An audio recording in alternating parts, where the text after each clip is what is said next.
This is a Lamborghini from time gone by, where everything comes together to push you just that far out of your comfort zone. That's lovely. This alternate reality was achieved by using the very things that should scare any purist: a battery and not one, but 3 electric motors. So how did we get here?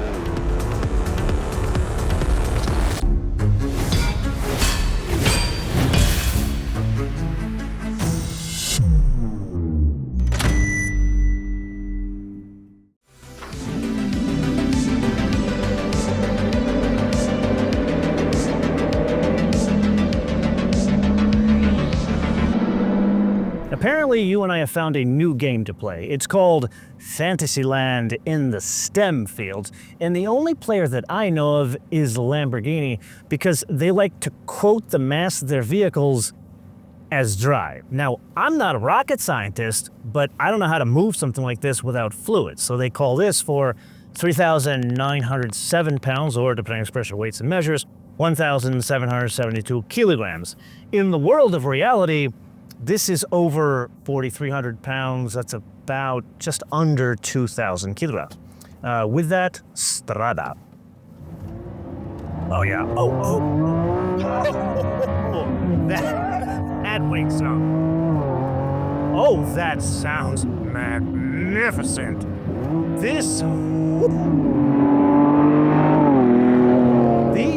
It's not about going fast. This is about being seen, but more from the inside of the car.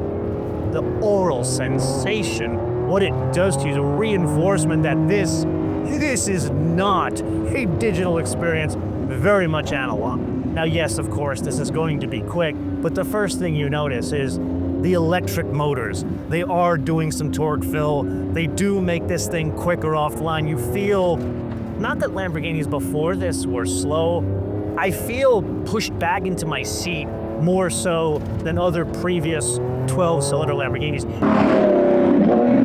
Now, that's not the only change going on here. The transmission is probably a bigger change here.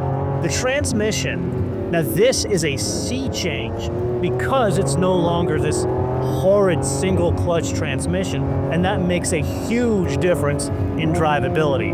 I'm certain that was a lovely description, but what the hell does that mean? Translated, it's more usable with this concert of a 12-cylinder engine, 3 electric motors, and now this very techno transmission. Oh my God, this feels very different in Corsa mode. Like you could slide around the road very easily, even though this is all-wheel drive. Can I say this is probably not a good name for it? It's probably how do I kill myself very quickly mode, reminding you that we are still very much Lamborghini and we know how to build cars that scare the hell out of you. So let's you and I geek out on a bit more tech, then move into some design. We've already determined this, not lightweight, even though it is a super sports car from Sant'Agata Bolognese. So the engineers there had to oblige with some light weighting. Now there you would expect carbon fiber, and they have given it to you. Basically this entire front end is carbon fiber, bits like this. And then there is a tub. Here, this is like frankincense and myrrh kind of carbon fiber, but now you have to contend with packaging a 3.8 kilowatt hour battery. Not large, but where do you put it when you have a very long engine here, the transmission here, and basically no space up there? So what they've done is they've taken the tunnel inside the tub, and that's where they've packaged the battery. Then we get into some design bits here. Now, this whole angular stuff, this is not my thing, but it stands out. And it wasn't the usual, like, dudes came up to me and say, oh my God, is that the new Lamborghini X? This car, I probably had no less than 4 grandmothers come up to me and say, oh my God, that is such a beautiful car and I love the color. Then we want to get into the active aero. That's this here. So far we've been on auto. Let's turn that up to max.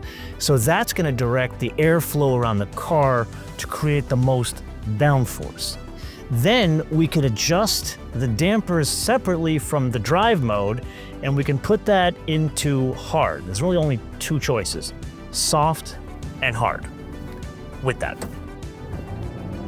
Okay, oh my God, this thing. I cannot help but just smile like a schoolgirl driving this thing. So with that, let's go back down to a more compatible mode. This is the sport mode.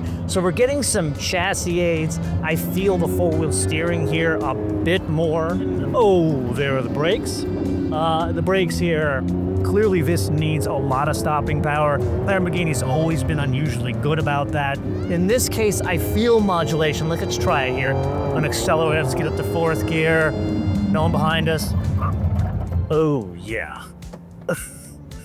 This, I'm gonna say the quiet part out loud. Most Porsche guys, they like to shit all over these cars.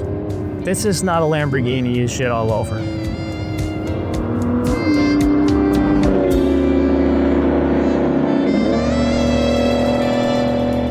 Yes, it is indeed that time again to play your favorite game on the options game with today's contestant. Probably the most unique plug-in hybrid you and I have ever driven, and I say that not because of those electric motors we've already discussed, rather the price. You see, this has a base price built in, $604,363. Now, as you can imagine, there are a number of options fitted to this car. In total, 35 options. So let's talk about some key options that stand out, at least in my mind. You gotta have sports seats, right? $7,600. You wanna entertain your passenger. After all, it is a Lamborghini, you're looking for attention. That's about just under $4,000 for a screen on the passenger side. And then, let's say for the sake of discussion, you wanna connect your iPhone to your $604,000 Lamborghini. That's an additional $3,400.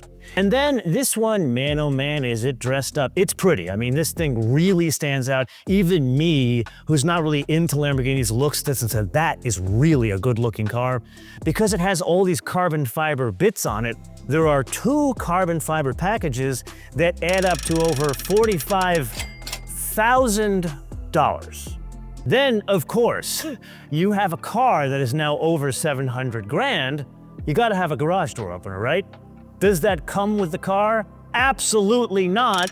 You must pay $600 to open the garage in which to store your Lamborghini. Then you bought a plug-in hybrid, so you know it's coming here. You must be punished because the federal government needs to have a word with you, and you have to cough up an additional $4,000 in gas guzzler tax. And then while you're getting $4 grand out, peel off another $4 grand for the destination handling from Sant Agradable Mese.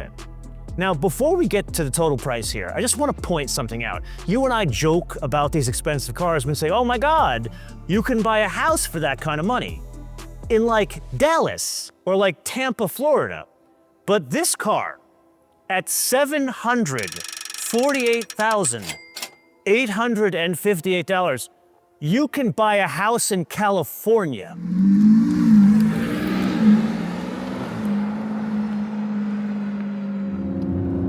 So I have an admission to make.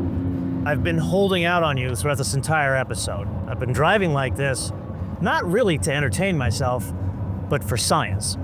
And with that, let's get to the science. There's no one behind us. Let's change to a different personality. If we hit this button here, the car will go into, yes, it is now in EV mode according to this display, and it puts us back into the city mode. So it only works in the city mode. And with that, shall we accelerate as an electric car? Now, the first thing you notice is what you don't notice, the sound. I've been crowing about, oh my God, this is an amazing oral sensation, even with the 3 electric motors.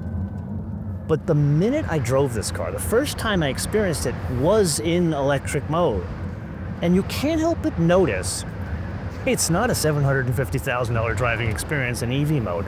Not that it drives poorly, rather you notice the very complex construction method more here. You hear it. So all the carbon fiber around you and all the bits that are attached to the carbon fiber, you hear them not like creaking and rattling, more like a rustling. It's very weird, and you hear much more not tire noise, but bits being kicked up by the tires because the tires are so wide and they're more like Gatling guns rather than tires. Then you start to notice other things you wouldn't notice in driving a car like this because you'd be so focused in the driving experience, keeping this thing on the road, because it is, I'm going to reinforce, this is a different kind of Lamborghini from a time gone by, not like recent Lamborghinis. You look in the rearview mirror here, and they've done this thing where they don't have the glass that covers the engine, which I think is fantastic. It kind of transforms the experience here. I'm just going to throw this out here. I am shocked how well this works, especially considering all the new. You've got the electrification with the very special Yasa motors, the transmission, the carrying case, and then all the structure. Then you add that into it's a Lamborghini and what you expect of a Lamborghini, and my God, it exceeds all those expectations, even for someone that's not into that kind of car. The only question in my mind is this. Their neighbor, they've done this electrification thing before with effectively the same motors, and the resale market on those, not so great. I think it's about the price went too high on those cars. I don't think that's the case here because this is like the super 12-cylinder car. So I'm interested to see what happens with resale of electrified 12-cylinder Lamborghinis. But I'm just one man. At this point in the episode, I turn around to you guys to opine in the comments below or via our social media, MotoManTV all word, MotoManTV all word, Facebook, Twitter, Instagram. So you bought yourself a $750,000 plug-in hybrid. How do you plug it in? Well, simplicity would say back here, where you see this little door. That is for the gas, because remember, it's a plug-in hybrid. Could you plug it in here? There's no space to put the plug. Well, apparently, Sant Agata Bolognese found a unique space that is far more challenging than a $32,000 Prius Prime, and just the avoidance of doubt, just the carbon fiber alone on this car is more than a Prius Prime. Here is your plug. So you take this, you plug it in here. There we go. But then, let's say you have something valuable in the frunk and you want to put this down. There's really no way in which to anchor this completely. Yeah, it's hooked in, but not fully locked. So what they do is you hit this, lock the door of the car, hopefully that get locked. And then here, oh, it shouldn't have opened, but it did. Let's try that again. Okay, now let's try locking it again. Ready? Lock, lock. Apparently, don't put crap in the front of your car when you're trying to plug it in.